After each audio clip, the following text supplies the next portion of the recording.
Alright, today we're going to see what an Alchemist Paragon looks like in the form of this mod here. So this mod is called Hyperscience. Description. After years of experiments, trials and errors, and decades of monkey knowledge, the perfect potions are now upon us. So of course, first off, shouts out to Johnny Boy for turning this Alchemist Paragon to life, as well as Tis is Real Now for the portrait and icon. Now to afford that Paragon, we're going to need a small loan of $1.2 million, so that's why we're doing a decent amount of farming here on this boss. The goal hopefully is to farm hard enough to be able to afford the Wizard Paragon, or sorry, the Alchemist Paragon by tier 3. It is also easy prices, so it's technically a little bit under 1.2 million, so it should definitely be affordable given how much I have currently on round 56. Now, I'm probably not the only one that's pretty excited to see what the Alchemist Paragon has in store, because, well, a lot of people have this idea that the Alchemist Paragon can buff other Paragons, so we'll see if that's true for this one. But even if not, having a support Paragon would be pretty interesting, rather than, you know, the ones that currently we have that just do straight damage. Now for tier 2 here, don't mind if I just do the usual, I think Mad into probably Attack Zone for after we get rid of the primary layer. Yeah, we literally make 6k, over 6k around at this point, so we pretty much got the Mad instantly, nice. Let's go for Attack Zone now, so I'm just gonna throw a Brittle on top of this. It should be pretty much GG easy for tier 2. Actually, I lied, why are those Bloons still going? Fine, let me just drop an Avatar Wrath there. But I guess while we're chilling at tier 2 here, can I take a moment to talk about just how rough getting a high degree on the Alchemist would be? Because you can't really use it for damage unless you want to go with Total Transformation, which actually does a pretty decent amount of damage if you like transform druids and all that. And that's really only one path, because you're obviously not going to use BMA to lose you money to the Bloons, right? And then Perm Brew obviously doesn't give you any damage. And the worst thing too is that Let's Gold doesn't even add to your money count, so I don't even think that, you know, again, adds to your degree. So all in all, pretty unfortunate news. Also, I have no idea why Attack Zone isn't doing any damage to this. Doesn't the Esprit give, you know, lead popping? This is a little bit strange, isn't it? Oh well, we already are about to get rid of the military layer, so Mad should be back up and working again. Cool. Alright, there goes our tier 2 Dread Bloon pretty easily. We'll sell Mad to, well, I can't really farm anymore, but I guess I could keep doing overclocks. But we're actually really close already to the 1 million required. So I think I can probably take it chill now in terms of the farming game. You know, the Alchemist Paragon isn't quite as expensive as some other Paragons in this Paragon pack, that's for sure. But I guess I'll try to squeeze in some pops, I guess. So here, let's get a Total Transformation. Yeah, let's just say the Steel Monkey Paragon prepared us pretty well for this moment, so I guess we'll just slowly start to fill in the cracks with the Alchemist that I need to get to maximize the degree. So that's 100 tiers and 250k worth of tier 4s. That's gonna take a while. How much does a Transform Tonic cost? About, like, close to 10k. Okay, that's not as bad as I thought. I can probably fit 25 of these in the cracks. There's a good amount of open space left. Yeah, I went a little bit overkill in the farming, alright. We got all the Alchemists and the money for it with, like, 5 rounds to spare. But I guess I could use the money for, like, other Paragons. Because, again, I don't expect that the Alchemist Paragon will be strong enough to solo, like, all 5. Oh, well, I can't, obviously, because there's a magic immunity. So, in a way, that's perfect for Alchemists, because that forces us to use, well, multiple towers, since you usually do want to get something else. Let's clear the middle to start. I'll get this BMA to return the Alp Paragon. And I guess let's do it. Actually, hang on, before that, I have so much money, I can just get level 20 draw, though. I should have done this earlier, by the way, but let's squeeze out 2 more totems, and let's go now. Hyperscience activated, degree 34. So first things first, let's clear the map, or at least the middle section, because I do want to see everything that's got going on for it. And let's drop like 5 Dark Monkeys, or sorry, Druids. Maybe more, but we'll see like how many the ability transforms, because as you see, this is the ability. I don't know yet how many monkeys it transforms, or if you need only tier 3 or tier 4 works, but let's just go. And as you can see, this thing throws potions. Is that right? It's actually kind of hard to tell. Let me just get rid of the monkey alps too. Okay, but where's the alp buff? Am I seeing it? There should be a perm. Oh yeah, there is. Okay, what's... Well, you can see that this flavor traits has an absolutely massive range, so it is throwing buffs on the towers, just very slowly, because there's a lot of towers around this thing. I guess since it's tier 3, Low-key, just the ALCHEMIST Paragon alone can probably take it down, but let's use the ability, alright? And it crashed, I think. Yeah, not sure what was causing that. Let's try again, though. I got rid of, like, the other towers that aren't the druids. I'll get rid of the Ultra Boost, too. Screw it.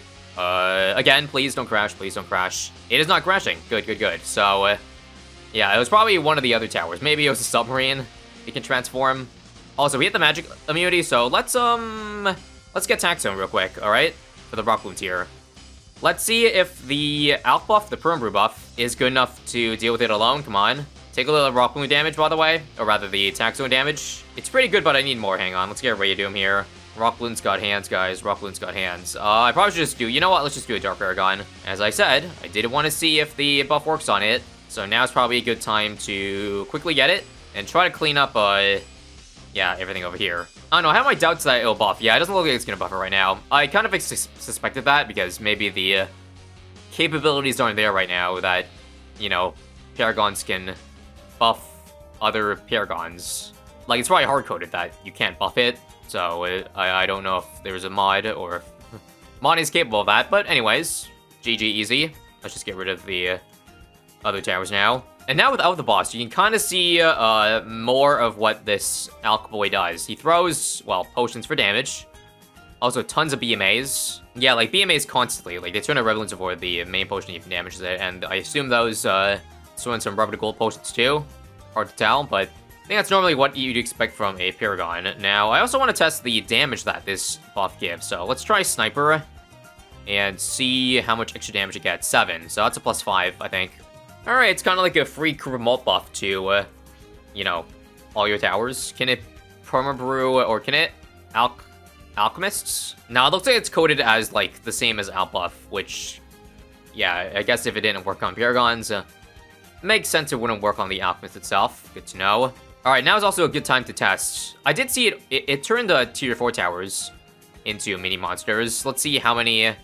Okay, it transformed 10, at least. Damage is pretty nutty, though, not gonna lie. Also, is it just me, or is this cooldown incredibly slow? I feel like I last activated like 5 rounds ago, and we still don't have it up. I would assume this doesn't work. Just testing. Nope.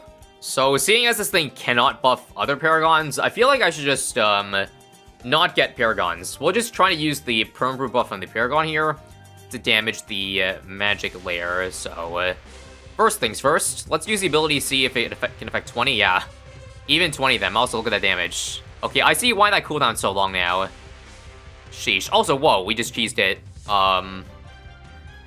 Right, because these things are, military, technically. For some reason, I was expecting that it wouldn't work because all of them would turn to magic, but it's not the case. We just literally plowed through Tier 4 Dread Bloom, just like that. Kind of leads me to believe that Tier 5 will also be shred just as easily. Also, once you're outbuffing other towers then, I'm just gonna keep trying. Yeah, it feels like it outbuffs literally every tower on screen. We have up to like 30 towers now. Not gonna lie, we'd be pretty broken if there was no cap. I'm gonna do this just one time though. I would expect there to be just a giant leg spike the moment I use this, if it affects everything, so let's do it. Activate. And they actually have global range too. Yeah, I don't think Tier 5 Dread Bloon has a shot anymore, guys. Holy. Let me just see how much percent of the uptime this is compared to the total cooldown. It's about... That's like 15%. Well, I guess let's just make up the fact that you can't buff other Paragons. Also, I forgot if I tested this yet, but let's get a Tier 5 too to see if it will also transform T5s. So you guys ready to see Dread Bloon Destruction? Well, here we go. This is only degree 34 at that too. Looks like it does not transform the Tier 5. Only up to Tier 4. After we get Primary through, it should actually be faster, because I had so many Dart Monkeys. Let's take a look at DPS of each of them. Holy crap. That's 2,000. Yeah, we're gonna kill Elite Dread Bloon Tier 5. With one ability. Well, again, nobody said this was balanced. So, yeah. GG, I guess. New ranked boss meta just dropped. Now, because we can't continue boss games, even modded ones, we're gonna jump to a real game now. Picking back where we left off with the degree 34, just to see, like, how far it can survive beating random rounds here. Unsurprisingly, Mr. Alch Paragon can basically beat everything that's not a bad. DATs, I guess, is a little bit of a struggle, because of the very fast speed. Also, because of the rapid BMA potion, this thing is going to steal, like, all the pops late game. Assuming this works the same way as, like, the potential real Alchemist Paragon when it comes out. Let's just take a look at the DPS, though. Yeah, single target bad's not very good. Not very good for, like, a Paragon, I mean, but it's actually going to be enough to, I think, pop it. Or if not pop it, then pretty close. We'll use, a Total Transformation cleanup, and there we go. Easy. Easy cleanup. But yeah, about the pop ceiling, just thought I'd mention that because that isn't necessarily an indicator of how OP the tower is late game, because I remember when I did some late game runs not too long ago, where, you know, BMA outclassed or outpopped other Paragons. Everyone's like, wow, BMA is OP, but if it doesn't do any damage to bads, then it's really just a support option. And the pop count, you know, is a bit misrepresentative, because, like, look here, this thing is going to die to DDTs. Well, in that case, I guess it's time to upgrade it to degree 100 just by using a mod here. The thing is, though, I don't know if it's gonna be any more reliable, because the problem is the potion speed. It has the same problem as BMA, where DDTs are too fast that it ends up, you know, whiffing. Because by the time the potion lands, it would have already, you know, the DDTs would have already left spies. See, yep. Same problem arises. Anyways, I assume with faster, again, higher degrees, we have faster cooldowns and things. Yep, that's a little bit less downtime on our ability there, but I'm pretty sure, again, that we will die to this DDT here. Or if not that, then definitely that Ceram. Okay, that was really close. I think what's happening is that the damage potion is hitting it before the BMA has a chance to one-shot, which actually kind of ruins things. Yeah, I'm dead. I'm dead again. Alright, one last continue. I just had a Bloon Crush so that we don't die to DDTs. We're probably dead to these bats at this point, yeah? Yeah, okay. Actually, I want to do one more test here. Because, as you saw, that the ability does, like, insane amounts of damage, we kind of have to at least see what would happen, or how far we would make it, if we filled up, I would say, most of the map. Like, how about that? And we'll give a test on round 200 here. Given that this thing probably doesn't have 40 million HP like Dread Bloon, it should be an instant kill, yeah. I knew 200 was too easy for it. Alright, quickly, let's jump to 300. Yep, 300 still good. And unsurprisingly, we're dead again because of the lack of cooldown. Luckily, continues to reset ability, so that's good. 500. How much balance would you like? Yes. I do like my Alchemist Paragon with a healthy dose of 100k DPS on each individual Dart Monkey. Multiply that by probably 100, if not more, if I were to fill up every inch of the space. And one more 500 monkey sacrifice later. This will be the final sacrifice. Final test, around 1,000. Let's see if we can truly break the game here. And damn, it looks like round 1,000's too much. Who would have thunk it? I'm not sure what the math is on these F-bats, but they have to have, like, more HP than tier 5 elites at this point. Yeah, that's a rip. Alright, well, that was the Alchemist Paragon, folks. Hope you enjoyed. I'm not quite sure if the real Alchemist Paragon will actually survive 500 plus rounds, but this was a good look into seeing all the fun things it can do, because this does check out all the boxes of a 5/5 Alchemist, that's for sure. But that's it for now. See ya.